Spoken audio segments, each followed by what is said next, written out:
Son entreprise de 50 employés œuvre dans la gestion du risque, les ressources humaines et les assurances fiduciaires et fiscales. Selon lui, un leader accompli rassemble autour de sa vision, génère de l'intelligence collective et agit toujours de manière responsable.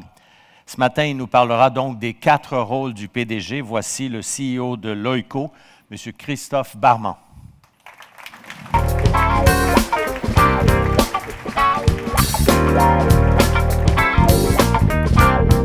Christophe, avant...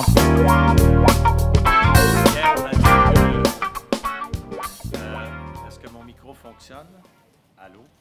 Hier, on a dit qu'il fallait écouter ses peurs et vous dites que chaque jour, idéalement, il faudrait prendre une décision ou faire quelque chose qui nous fait peur. Qu'est-ce que vous voulez dire par ça?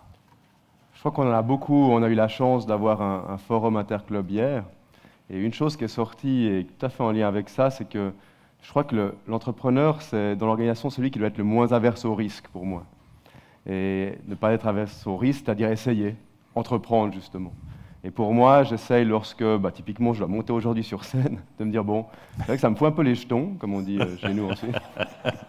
Mais c'est bon pour moi, c'est bon pour l'organisation. Et puis, je veux faire progresser mon organisation comme ça. Super. Alors, à vous la parole. Merci beaucoup. Merci. Alors, encore une fois, bonjour à tous. Excusez mon accent, hein, si vous ne comprenez pas, vous pouvez lever la main. Il y a 2-3 choses, il n'y a pas grand-chose, les chiffres, comme ça, mais on va essayer d'apprendre ensemble. Alors, ce qui est assez sympa, c'est que j'ai déjà appris beaucoup de choses en arrivant au Canada. C'est la première fois que je vais au Canada pour des raisons professionnelles. Et puis, on a eu une magnifique journée hier, beaucoup de communion entre les participants, beaucoup de pensées inspirantes. Et surtout, hier, j'ai appris un truc absolument extraordinaire que je voulais partager avec vous. Donc, pour commencer, la première chose que je vais faire, c'est que je vais vous faire un petit quiz. Je vais miner quelque chose, puis vous allez devoir deviner ce que c'est. D'accord? Alors, premier indice, c'est ça. Deuxième indice, c'est ça. Donc qui suis-je? Parce que j'ai appris ça hier. Hein. J'ai appris en gros un peu qui on était.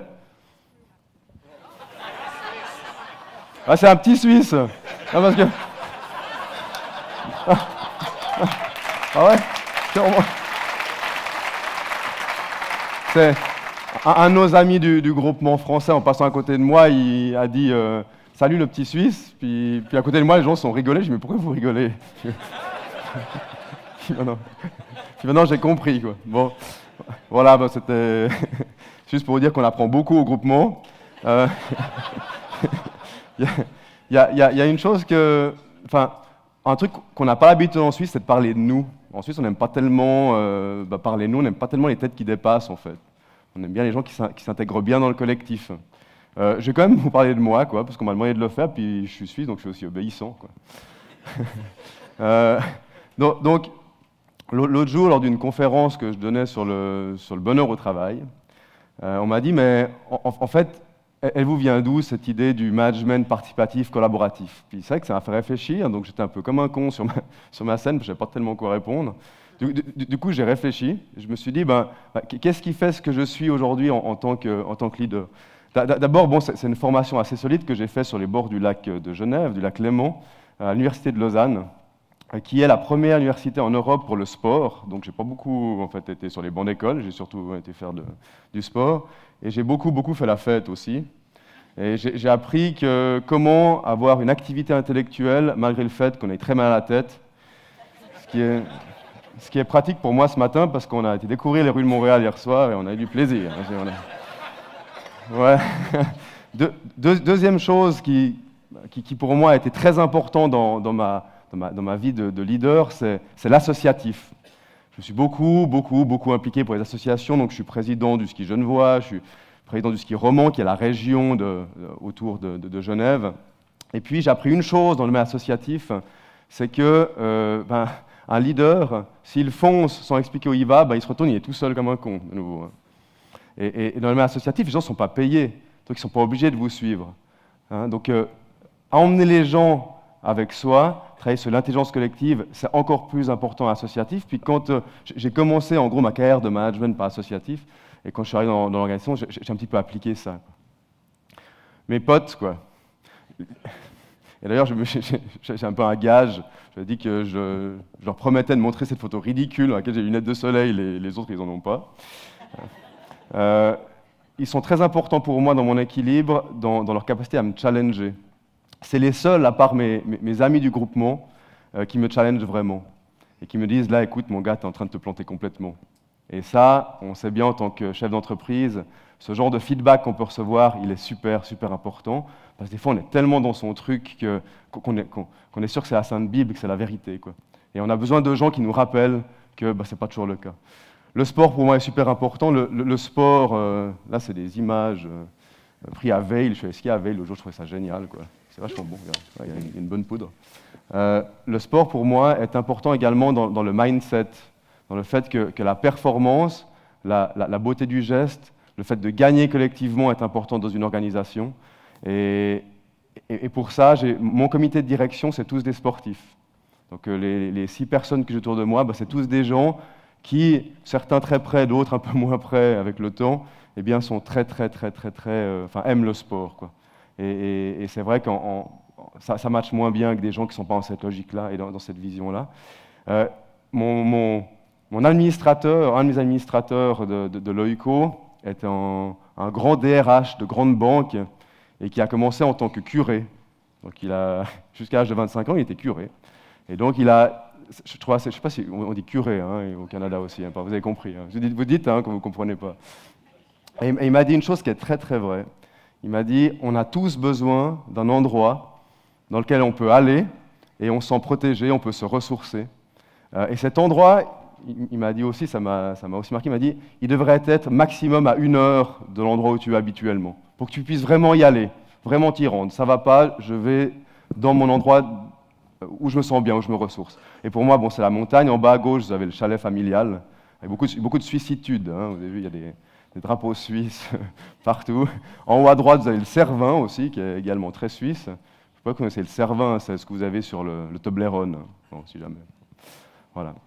Donc c'est vraiment, c'est partie de moi. Et puis là, ça c'est l'organisation, c'est l'OICO, c'est l'entreprise participative, je vais en parler dans un moment.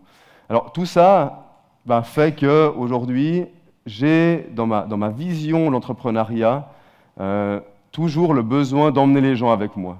Toujours le besoin de faire en sorte que les gens, lorsqu'ils vont quelque part, ils savent pourquoi ils y vont et surtout ils ont envie d'y aller. On a parlé du why hier. Et pour moi, le why est déterminant. On a parlé de la génération Y également. Ces gens, les nouveaux gens brillants dont vous avez besoin pour vos organisations, ces gens-là, si vous ne leur parlez pas avec le cœur, s'ils ne savent pas dans quel sens vous voulez aller, s'ils ne le comprennent pas, ils ne vous suivront pas. Et ça ne durera pas très longtemps avec eux. Donc voilà, j'ai parlé de moi pendant quelques secondes, c'était quelques minutes en l'occurrence. J'ai une mission, alors cette mission, je n'ai pas suivi la méthode, en fait je l'ai fait l'autre soir dans ma chambre. Je me suis dit, il faut quand même, en lisant le programme, il faut quand même que j'ai un semblant de mission. Et j'ai surtout posé des mots qui pour moi étaient très très importants. Et pour moi, c'est catalyser des aventures humaines. Ce qui m'a toujours fait triper, c'est de faire des choses en équipe. Et puis, c'est d'arriver à des résultats parce qu'on est une équipe et de tirer le meilleur des gens. Et quand vous faites comme ça, quand vous avez cette volonté d'avoir les gens avec vous, en l'occurrence, c'est du plaisir. Et pour moi, le plaisir est central. Si vous êtes contre les gens tout le temps, c'est évidemment beaucoup plus difficile de manager, vous le savez, mais surtout, vous n'avez pas de plaisir. C'est quelque chose qui est négatif, qui vous pèse. Parce que vous allez convaincre des gens, on va essayer de convaincre des gens qui ne vous suivent pas, qui n'ont juste pas envie, quoi. L'aventure Loico, alors Loico, c'est-à-dire Loyalty Company. Donc Loyalty Company, vous allez peut-être un petit peu comprendre pourquoi. Donc là, j'ai 1 minute 30 d'histoire à vous donner. C'est que j'avais repris l'entreprise familiale, entreprise, il y a de ça maintenant une dizaine d'années, de 20 collaborateurs. Et puis, ça a bien fonctionné. On arrivait à une centaine de collaborateurs en 2010, où j'ai pris la direction générale. Et un beau jour, un 1er septembre 2012, je m'en souviendrai, je crois, assez longtemps, on avait fait une fête pour l'inauguration de nouveaux bureaux. On avait acheté un magnifique immeuble, une 20aine de millions d'investissements en France-Suisse, à Genève. On fait une fête pour l'entrée dans cet immeuble. Et puis on finit assez tard, on finit à 5 h du matin. Voilà. C'est une histoire de fête, mais bon, je suis désolé, c'est comme ça. C'est le plaisir. Et puis je me souviens me réveiller à 11 h avec un solide mal de crâne. Et je regarde mon téléphone et j'avais entre 5 et 6 appels en absence. aux alentours de 5 heures du matin, comme ça. Un collègue, hein, donc responsable commercial. Puis cette personne, je dis bon, je pense qu'il a dû, voilà, on a fini assez tard, il arrive à la maison, il n'avait pas ses clés, puis il dit bon, ben voilà, le patron, il est parti après tout le monde parce qu'il aime bien faire la fête, donc je vais l'appeler. Et en l'occurrence, je le rappelle, et là il me dit Christophe, écoute, on a une super équipe, on a eu un plaisir génial hier soir, tout ce qu'on a réussi ensemble, vraiment extraordinaire. J'ai un truc que je sais depuis plusieurs semaines qui me fait mal aux tripes, quoi, il faut que je te le dise. Puis là, la première chose qui me met en tête, je dis, mais il va me faire son coming out, quoi. Il va me dire qu'il est amoureux, et puis que... Et en fait, non, il ne me dit pas ça. Il me dit, écoute, il y a un projet de fusion entre ton organisation puis une autre organisation sur la place. Ce projet est déjà ficelé, tu vas être convoqué pour une assemblée générale extraordinaire dans 20 jours, et puis il va y avoir un changement au conseil d'administration, et toi tu vas te faire dégager, parce que de toute façon tu n'es pas en lien avec ce que veulent faire les nouveaux actionnaires.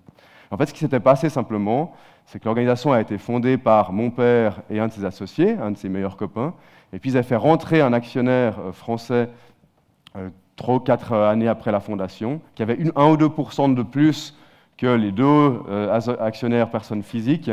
Et puis, simplement, l'ex-ami de mon père s'était mis avec le groupe français pour faire cette opération parce qu'il considérait que la rentabilité de l'organisation n'était pas suffisante. On était rentabilité aux alentours de 10, il voulait du 25.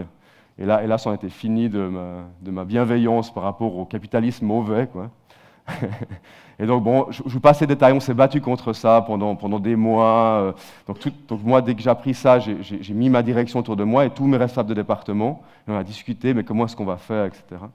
Et puis au mois de mars 2013, le patron français a dit, moi j'aurai la majorité, je vais être majoritaire.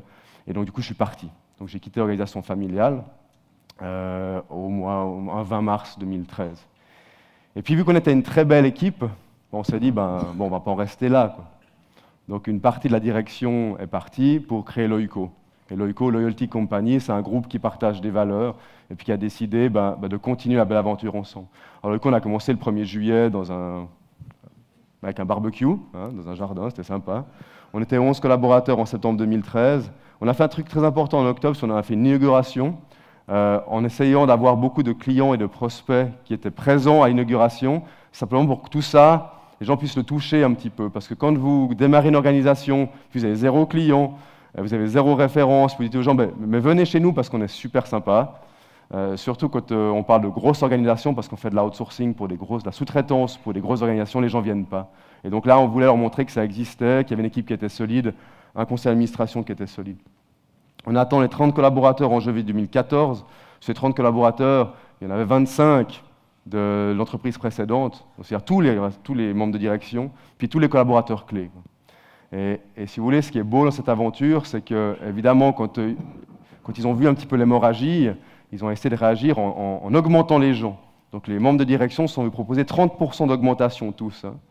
Et ils sont quand même partis, parce que les valeurs ne leur correspondaient pas, ce n'était pas leur truc. On les avait trompés au début, et puis ensuite, ils n'étaient pas dans la vision de l'organisation qu'ils rachetaient. Avril 2014, augmentation de capital, donc on est passé à 20 actionnaires. Ce qui est particulier chez Loico, je vous en parlerai après, c'est qu'on a un actionnariat qui est très partagé. Moi, j'ai 25% parce que je pouvais mettre un petit peu plus. Par contre, j'ai une voix en assemblée générale comme quelqu'un qui a 1%. On a considéré en fait que ce n'est pas parce qu'on avait plus de sous, plus d'argent qu'on était plus intelligent. On a mis en fait l'humain avant le capital. Juin 2014, 40 collaborateurs. Notre anniversaire. Et puis on a quelque chose qui nous correspond, c'est qu'on aime bien faire la fête, puis surtout on aime bien faire du sport. Donc on a repris l'organisation d'une course de montagne, qui n'a rien à voir avec notre core business, mais qui a tellement été fédérateur pour les gens, qu'aujourd'hui les gens en parlent tous les jours, et on a au mois d'août, l'année prochaine, 5 équipes de Loico qui seront présents pour le marathon autour du Matterhorn, qui est le Cervin, hein, donc le fameux Toblerone. Voilà. Décembre 2014, on fait la fête, on casse la marmite de l'escalade, tradition genevoise, parce que vous savez que Genève a fait qu'une guerre, c'était contre les Français, en 1602, il y a eu 20 morts, et puis on commémore toujours. On commémore toujours en cassant des marmites en chocolat. Oui, parce que l'alerte a été donnée à l'époque par une mère royaume qui avait lancé sa marmite sur la tête d'un Français qui passait dessous. Et je crois qu'il l'avait assommé. On aime bien nos amis français, hein, c'est pas ce qu'on veut dire. Mais, voilà, et donc effectivement en juillet 2000, non là je suis en décembre 2014, on a environ 50 collaborateurs pour un chiffre d'affaires de 7 millions de francs suisses, qui fait environ 8 millions de dollars canadiens. Business model, juste vous comprenez ce qu'on fait en 2 secondes. Hein. Donc on fait de l'outsourcing, tout ce qui est assurance, RH, compta, fiscal et risque. Hein. C'est un modèle assez nouveau en fait. Je pense qu'au Canada il existe déjà. En Suisse, d'avoir un one-stop shop, donc vraiment un service qui outsource tout ça, ben, ça ne se faisait pas tellement. Et puis c'est le modèle auquel on pensait depuis longtemps. Puis en fait, de manière assez étonnante, ce qui nous est arrivé nous a permis vraiment de le réaliser. Donc on fait ça. On a aussi une dimension informatique très importante parce qu'on a une plateforme qu'on met à disposition de nos clients. Et sur les 50 collaborateurs locaux, aujourd'hui, il y a 10 informaticiens. Et puis on est structuré en helpdesk, donc les collaborateurs de nos clients nous appellent pour toutes ces questions-là. Comme ça, vous savez quand même ce que fait Loico. Voilà. Les 4 rôles du chef. Alors évidemment, comme l'a rappelé tout à l'heure le professeur de HEC Montréal, bah, cette théorie évidemment ne vient pas de moi, hein, j'ai dû un petit peu me l'approprier, mais je m'y suis tout de suite relativement bien reconnu. D'ailleurs, une chose que j'ai fait, c'est que j'ai envoyé ces 4 rôles à mon équipe de direction, puis j'aurais dit, ben, notez-moi, dites-moi combien je suis, donc sur 10 évidemment, hein, sur 10, combien est-ce que je suis sur les différents rôles, et puis je dis que c'était un peu des couilles molles, parce que j'ai eu 9,5, voilà. Je dis, vous n'êtes pas très courageux, hein, mais non. En l'occurrence, ils considéraient que j'incarnais assez bien ces 4 rôles-là, j'en étais assez content. Donc les 4 rôles vous ont été rappelés. Ce que je vais essayer de faire, c'est de vous donner quelques éclairages sur comment est-ce que, dans notre organisation, eh bien, on applique ces différents rôles. Il y a un mix d'outils, hein, je viens de HEC, donc moi j'aime bien les outils, malgré ce qui a pu être dit hier. Et puis il y a un mix plutôt de touch, hein, de soft skills. Hein. Donc d'abord, on travaille beaucoup avec le business model Canva, et je ne sais pas, donc on en a parlé hier, c'est pour ça que je ne vais pas aller dans le détail de ce business model Canva, mais vous savez qu'il y a une partie analyse des facteurs externes dans le business model Canva, et c'est très bien fait. Donc si jamais vous voulez refaire une analyse de ce qui touche votre organisation au niveau externe, utilisez-le, franchement c'est super bien, et nous on le fait une fois par année. Ça correspond un petit peu à une analyse SWOT évoluée, donc franchement utilisez ça, nous ça nous a beaucoup aidé. Une deuxième chose, c'est que, on a parlé hier en fin de journée un petit peu des réseaux sociaux. Moi, je pense que les réseaux sociaux, c'est juste incontournable aujourd'hui. On peut trouver ça cool, on peut trouver ça nul, parce que vaut mieux se voir pour boire un verre. Évidemment, c'est cool de se voir pour boire un verre, mais la tendance, elle est là. Vous avez 60, 70, 80% bientôt d'une certaine communication mondiale qui passe par là. Donc en tant que chef, dire ce truc-là ne m'intéresse pas, pour moi c'est juste se voiler les yeux. Hein. Donc pour vous dire, moi je consacre à peu près entre 1 à 2 heures par jour à consulter les réseaux sociaux. Donc quand je me lève le matin, plutôt sur Twitter, en fonction de l'humeur, je vais aller sur Facebook, LinkedIn, etc. quoi. On engage beaucoup sur LinkedIn d'ailleurs. Et c'est vrai que là, vous avez, en fonction des canaux, vous savez que sur Twitter, vous pouvez sélectionner évidemment les canaux de communication qui vous intéressent. Vous avez une information qui est hyper pertinente pour vous et qui vous est servie sur un plateau. Donc autant l'utiliser. Il y a un outil qui s'appelle TweetDeck, hein, qui est simplement un agrégateur de fils Twitter. Puis vous connectez le matin, vous avez vos différents fils. Ben moi, je mets assurance, risk management, etc. Puis je vois tout ce qui s'est passé. Et pour moi, c'est vraiment super important. Un autre rôle important de l'explorateur en chef, c'est de sortir. Le patron d'entreprise, pour moi, il doit sortir. On l'a dit tout à l'heure, le professeur d'HEC l'a dit tout à l'heure, eh bien, le patron traditionnel, c'est un patron qui est dans l'entreprise, qui serre la main le matin à ses collaborateurs, et puis qui s'occupe d'organisation interne. Aujourd'hui, je crois qu'on ne peut plus le faire. Les choses bougent tellement, il se passe tellement de choses dehors, il faut sortir. Je passe à peu près 30 à 40% de mon temps à être dehors, alors soit pour des conférences, soit simplement dans des événements business, soit à rencontrer des prospects dans différents events. On est très très event chez nous, comme vous avez pu le comprendre. Et ça, pour moi, c'est déterminant parce que lorsque vous sortez, vous sentez vraiment le marché. Et il ne faut pas juste sortir auprès de ses clients et de ses prospects, parce que ça, c'est votre marché actuel. Hein. Il faut sortir, comme vous faites aujourd'hui d'ailleurs, il faut partager, il faut sortir, il faut aller voir d'autres métiers aussi. Moi, j'ai beaucoup appris en allant à des conférences qui ne me concernaient pas du tout en termes de métier. là, je vais évidemment pas aller dans les détails, mais si on parle de navigateur, et là, je vais quand même, par rapport à ce qui était dit hier, je pense que les collaborateurs, votre organisation, a besoin d'une ligne qui est claire, en tout cas en termes de vision. Hein. La vision qui est là, on la rappelle en tout cas une fois par mois, on fait chez nous ce qu'on appelle un meet together, donc on se rencontre, donc les 50 collaborateurs sont à une séance qui dure 1 heure, et puis on rappelle systématiquement la vision, et on rappelle systématiquement les valeurs. Et ces valeurs, pour moi, c'est le plus important. Les valeurs d'une organisation, c'est celle qui fait que vous allez engager un collaborateur ou pas. Hein. Une dimension technique, un métier, vous pouvez l'apprendre. Si les gens ne sont pas sur le bon canal de valeurs, ça ne fonctionne juste pas. Et on a dans nos modes de sélection des collaborateurs, quand on engage quelqu'un, il y a 70%, on dit 70 en Suisse, hein, je l'ai dit, 70% du temps qui est passé à valider les valeurs. Une autre chose que j'utilise beaucoup, c'est le triangle GRC. Cette présentation, je pourrais vous la donner, hein, mais ça c'est mon triangle de gouvernance. Hein. Donc, comment est-ce que je vois la gestion de mon organisation? Donc, je pense que vous le connaissez tous, ce triangle GRC, plus ou moins. Hein. Vous avez la gouvernance en haut avec tout ce qui est politique interne, process et tout ça. En bas à gauche, vous avez le risk management, puis en bas à droite, vous avez la compliance. Et si, dans votre organisation, vous mettez en place ces éléments-là et que ça fonctionne, vous obtenez ce qu'on appelle, ce n'est pas moi qui l'ai inventé, mais la licence sociale d'opérer.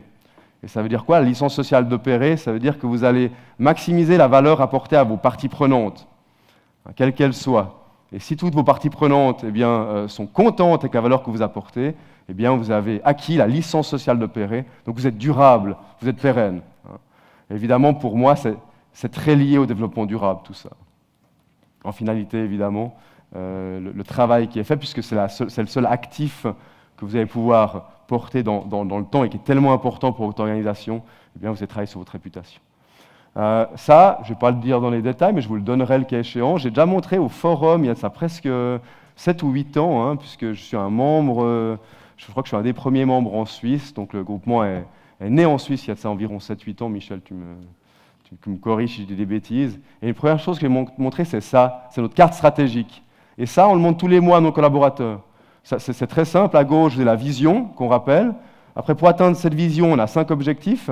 Et puis après, on a des chantiers, chez nous on appelle ça des chantiers, des projets, qui se déclinent sur 3 axes, l'axe people, l'axe produit, process et services, puis l'axe partenaire. Hein. Donc en gros, comment accroître notre notoriété sur l'axe process, c'est créer du contenu pour nos sites web, etc. Et je suis assez ce qui était dit hier par rapport aux objectifs. Pour moi, ça ne sert à rien, les objectifs. Ça ne sert à rien de dire on veut avoir tant de points dans 1 an, on veut avoir tant de chiffre d'affaires dans 2 ans, parce que vous ne pouvez pas le prévoir, vous n'avez aucune idée. Par contre, le fait de mettre une ligne claire, puis de dire voilà, c'est là-dessus qu'on veut travailler, et voilà les projets, les gens ils s'y retrouvent, les gens ils comprennent où vous voulez aller. Et à chaque fois qu'il y a un projet important, vous allez le placer sur la carte. Nous, on le fait systématiquement. Parce que les gens, si on ne le comprenne pas bien, les gens sont très critiques. Parce que vous travaillez avec votre comité de direction, vous avancez, et les gens, au quotidien, ils ne comprennent pas tellement ce que vous faites. Ils voient juste le résultat de ce qui est fait. Et je donne un exemple assez marquant. On avait 3 véhicules d'entreprise, véhicules à essence classiques. On s'est dit, voilà, développement durable, on ne peut plus se permettre d'avoir des véhicules à essence. Donc on les a remplacés par 3 Tesla.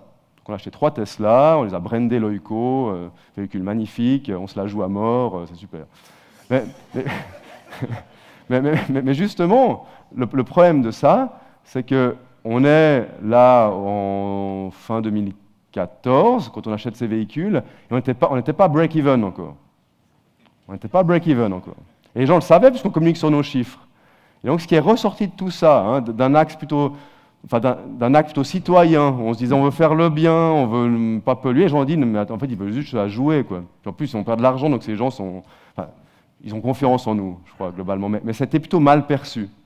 Alors que si, en amont de ça, et depuis on l'a fait, on dit ok, on va acheter des Tesla parce que ça se situe là dans notre carte stratégique. En plus, on économisait 10 000 francs par année parce qu'il n'y a pas d'essence et puis il n'y a pas de taxes, en tout cas en Suisse, pour les Tesla. Donc il y avait une économie. Hein. Donc si vous voulez, un manque de communication, un manque de replacement dans l'axe stratégique d'une action bénigne avait créé une petite grogne auprès des collaborateurs. C'est bête et méchant, mais c'est comme ça. Un dernier outil qu'on utilise beaucoup, c'est la cartographie des risques. Là, vous ne voyez pas, on ne voit pas très bien, ce n'est pas important. Mais pour moi, alors c'est un de nos métiers, gestion des risques, hein, mais pour moi, gestion des risques et développement durable, c'est très proche, parce que quand vous faites de la gestion des risques, vous allez lister tous les risques qui touchent l'organisation, mais également vos parties prenantes, et donc vous faites développement durable. Et pour moi, ça va être le même outil. Donc aujourd'hui, on utilise notre matrice des risques également pour gérer les problématiques de développement durable. Donc on classe tous les périls à ce niveau-là sur un axe fréquence-gravité, puis on gère ça à un niveau trimestriel. Voilà. Vous dites quand je vous gonfle avec mes outils, je crois que j'ai fini. Vous voyez la tronche de mon équipe de direction. Je veux dire, c'est pas facile tous les jours, hein, je leur dis. Là c'est une chose qui me tient assez à cœur, c'est qu'avec notre équipe de direction, on fait tous les mois, on fait ce qu'on appelle une soirée innovation. Et puis, au début de la soirée innovation, on fait 1 heure de sport. Parce que c'est vrai que le sport, quand vous êtes en mouvement, alors il y a certains, les moins entraînés, ils disent pas grand-chose, donc c'est super. Donc hein, si vous avez un qui n'est pas très sportif, puis en gros, il vous gonfle avec ses réactions, vous dites, on va courir, tu verras, ça fait... Non, c'est pas vrai. Non, mais le fait que les gens... non, c'est vrai, en plus, c'est pas gentil, parce qu'ils apportent tous vraiment beaucoup.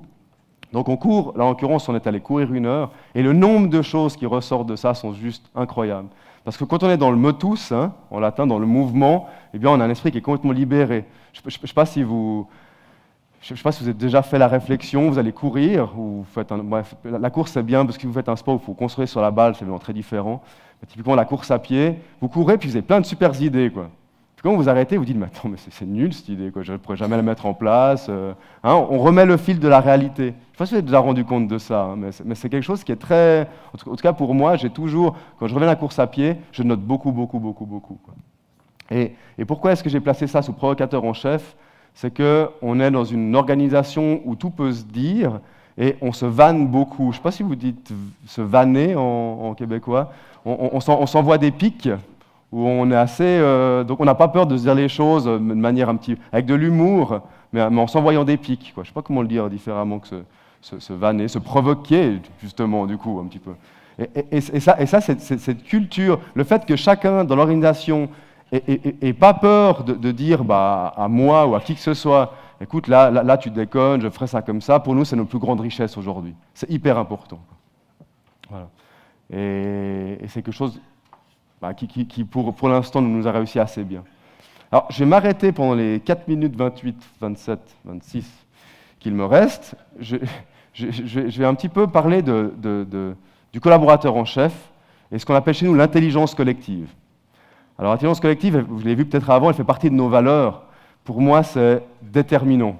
Donc, l'intelligence collective, ici, il y a une définition de Pierre Lévy, mais pour moi, c'est simplement une organisation qui a acquis l'intelligence collective. C'est une organisation dans laquelle les membres de l'organisation, naturellement, tirent à la même corde, sans qu'on ait trop besoin de leur dire. Du moment que vous avez acquis l'intelligence collective, c'est-à-dire que les gens se sont responsabilisés, savent où ils vont, et puis quand ils ont un choix à faire, ils vont le faire pour le bien commun plutôt que pour le bien personnel. C'est challenging, hein, mais c'est le concept d'intelligence collective. Pour ça, on considère qu'il y a 5 piliers, 4 piliers, puis vraiment un fondement, des valeurs partagées, une sécurité, du pouvoir. Quand je parle du pouvoir, c'est le fait de pouvoir vraiment influencer l'organisation en tant que collaborateur, savoir, la transparence, que je comprenne où elle va, et puis un certain partage des richesses. On ne peut pas aujourd'hui demander à des gens qui sont sur une logique de why, en gros, de gagner des clopinettes, alors que nous, patrons, on se fait un salaire de malade, quoi. Enfin, ça passe juste plus, quoi. Il faut qu'il y ait un certain partage, malgré tout. Sinon, vous n'allez pas vraiment embarquer les gens. Les gens vont être en dessous de vous, ils vont être des salariés, mais ils ne vont pas être des collaborateurs. On n'est pas dans le laborare cum, hein, en latin. On est dans le laborare en dessous, quoi. Je ne sais plus comment on dit en latin. Le premier axe, les valeurs. L'idée, c'est de donner du sens. Et nous, on travaille sur 4 axes. Le recrutement, où on check les valeurs. La communication, on communique nos valeurs sans arrêt. L'exemplarité, hein, si vous avez un chef qui n'est pas dans la ligne des valeurs, vous avez juste perdu, quoi. Hein, c'est quelque chose qui ne va pas fonctionner. Et puis ce qu'on appelle les réflexes. Moi, c'est une chose que, de nouveau, notre administrateur, l'ancien curé, m'a inculqué. Il m'a dit, mais les valeurs, c'est bien, mais personne ne comprend ce que ça veut dire, quoi. Alors le mieux, c'est pour chaque valeur de dire vraiment ce que ça veut dire sur le terrain. Si une valeur, c'est plaisir, eh bien, un réflexe, c'est je fais attention au plaisir de l'autre, et puis que quand je sens qu'il n'est pas bien, je prends un moment, sur mon temps de travail pour lui en parler, pour en discuter ensemble. Et ça, c'est un réflexe. Les gens, ils arrivent à le toucher, à comprendre ce que c'est. La deuxième chose, l'idée, c'est protéger ces gens. Et ça, c'est tellement important. On l'a tellement perdu dans les grosses organisations où tout le monde se renvoie la balle, où les gens, en fait, se déresponsabilisent. Un leader, il protège. Vous voyez ici sur la slide, vous voyez en fait, en gros, tout ce qui touche une organisation et que peuvent percevoir vos collaborateurs comme des attaques externes. Vous, en tant que leader, je dis souvent, un leader, c'est quelqu'un qui partage tout, sauf les emmerdes. D'accord? C'est vrai? Quand il y a quelque chose qui arrive de pas positif, il faut qu'on prenne ça sur nous, il faut qu'on protège nos équipes. Là, vous avez Simon Sinek, qui a donné un TED Talk dernièrement, qui s'appelle « How good leaders make you feel safe ». Et il dit une chose, il dit les premiers leaders, c'est des chefs de tribu. Les gens se réunissaient parce qu'ils leur donnaient la sécurité. Les leaders, les princes dans leur château, les serfs qui étaient autour, ils allaient autour du château parce qu'on les protégeait. Et ça, notamment dans l'affaire du Crédit Suisse, qui nous avait beaucoup marqué, nous, en Suisse, qu'un CIO du Crédit Suisse puisse aller dire devant la cour américaine « Ah, moi, j'étais super, mais alors par contre, les gars dans mon organisation, c'est vraiment des billes », c'est impossible. Vous ne pouvez pas faire ça. Vous désécurisez tout le monde. Vous désécurisez tout le monde. Vous voulez protéger vos gens. Et pour moi, c'est quelque chose qui est déterminant. Le pouvoir, et je vais dépasser 2 minutes le temps, hein, vous ne m'engueulez pas. Hein. Le pouvoir, c'est donner aux gens, faire en sorte que les gens puissent vraiment influencer l'organisation. Là j'ai mis un peu de suicitude. D'accord ? Donc là, en fait, on a nos deux, vous voyez peut-être pas, mais c'est 2 posts qui ont été faits sur Facebook et Twitter concernant nos 2 présidents de la Confédération. C'est qu'en Suisse, on change tous les ans de président. Et en Suisse, on a de la démocratie directe. D'accord ? Donc, en fait, on vote sur tout. Donc, nos leaders, en fait, ils ont pas de pouvoir, vraiment. Ils n'ont aucun pouvoir. Et ce qui fait que, déjà, le pouvoir, des fois, il monte à la tête de certains, ce qui n'est jamais très bon quand on dirige un pays. Et en plus, les gens en Suisse sont assez impliqués et peuvent s'en prendre qu'à eux-mêmes lorsqu'une décision prise par le peuple ne va pas dans le bon sens. En Suisse, vous n'entendrez jamais les gens dire « Ah, mais si, les gens diront « Mais c'est une mauvaise décision pour moi ». Par contre, ils se rallient à la majorité puisque c'est le peuple qui a décidé. Donc il y a un vrai pouvoir, en fait, du peuple suisse sur son futur. Et si on prend une décision à la con, c'est pour nous, quoi. Et ce que ça donne en finalité, et ce genre de choses sont assez marrantes, c'est qui est en bas à droite d'image, au centre plutôt, c'est Didier Burkhalter, c'est notre président de l'année passée. En fait, là, on voit sur le quai d'une gare, en train de jouer avec son iPhone, et c'est notre président de la Confédération. Donc il n'y a aucun souci d'être au milieu des gens. Le fait qu'il n'ait pas tellement de pouvoir fait qu'il y a une proximité avec le peuple, et il n'y a pas ce besoin de mettre dans une espèce de tour d'ivoire. Voilà. C'est très particulier ce qui se passe en Suisse, mais pour moi, alors on n'est pas parfait, mais c'est vrai que sur l'intelligence collective, c'est quelque chose sur lequel je trouve qu'on se démarque assez bien. L'idée égale communiquer, on a vu cette photo hier d'ailleurs, mais évidemment, puisqu'il y a une chose qu'on ne se rend pas compte, c'est quand on prend des décisions au quotidien, nous on sait pourquoi on les prend, et j'ai dit avant, mais les gens sur le terrain, ils ne comprennent pas forcément pourquoi on prend cette décision.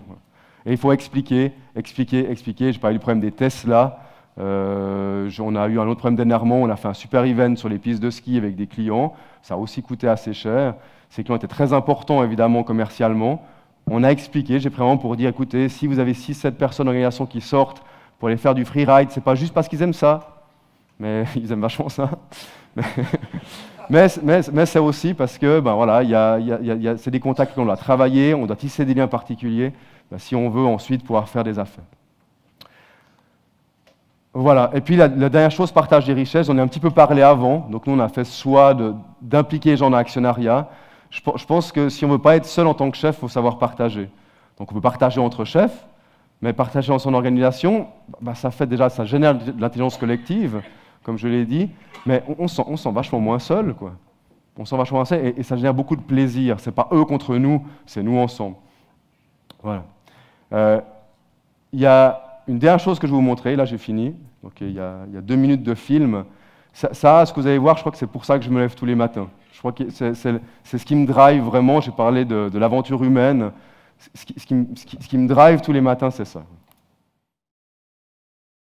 Alors, je m'appelle Christelle Thiabaut. Je m'appelle Gaëlle Vasquez. J'ai 26 ans. J'ai 25 ans. Quelque chose que j'aime beaucoup, le monde automobile. Voyager. Je fais un peu de photographie. Le shopping. J'ai un très fort second degré. Je pense que je suis une personne très sensible. Je suis très franche, voire peut-être même des fois un peu trop. Je suis très spontanée. Ah oui. Bah, qui n'est pas stressé à un entretien? Je me disais, je suis pas sûre, j'ai fait une école hôtelière, c'est pas vraiment en rapport. Je sais pas, je connais pas de personne qui va tranquille, relax. Hein. J'avais eu des très bons interlocuteurs et qui m'avaient mis en confiance et qui m'avaient dit qu'il y aurait une bonne formation et que ce qui était important pour eux, c'est la motivation, ce que j'avais. Alors j'ai commencé par un stage de 3 mois qui était comme un stage à l'essai. J'ai commencé en tant que stagiaire pendant 6 mois. Alors mon premier jour chez Loico, déjà j'ai commencé l'après-midi. Je me suis dit c'est bien parti, ça va être des bons horaires. Déjà le fait de pouvoir être habillé comme on a envie, le fait de tutoyer les gens, parce que dire tu à mes patrons, c'est bizarre. L'ambiance, parce qu'il y a au sein de Loico, il y a vraiment une dynamique que j'ai retrouvée dans aucun des stages ou des métiers que j'ai pu faire. Je sais pas, je vis tous les jours des bons moments quand même, donc c'est difficile à trouver un moment qui ressorte le plus. L'Ultrac, le week-end qu'on a fait à Zermatt. Mon pire souvenir, j'en vois pas.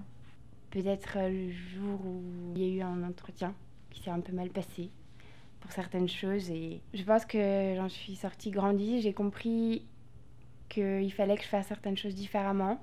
Depuis le début, j'ai quand même beaucoup appris. J'ai appris surtout que je pouvais m'intégrer dans une équipe.